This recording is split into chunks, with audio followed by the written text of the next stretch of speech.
Hey guys, welcome back to the channel. I'm working on one of my last little problems, and it's a vacuum leak on injector 7 all the way in the back up under the intake. Well, the previous owner took the car to a mechanic or something, and he JB welded this upper intake. I've tried with a hoist and it lifts the whole car off the ground. I removed the throttle body at a chain all the way through it. I can't get the upper off without breaking it.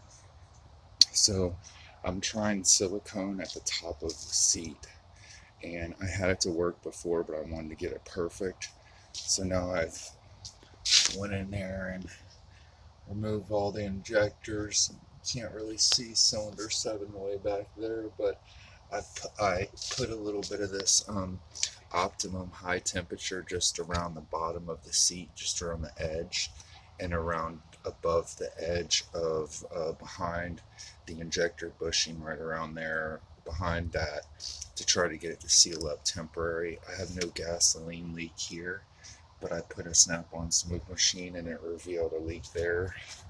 And also, these Edelbrock or BBK throttle bodies are notorious for leaking through the TPS here and at the bottom of the blade. Minute leaks, but other than that, the car is vacuum leak free. So I'm trying to take care of this issue, and this is one of my last little issues.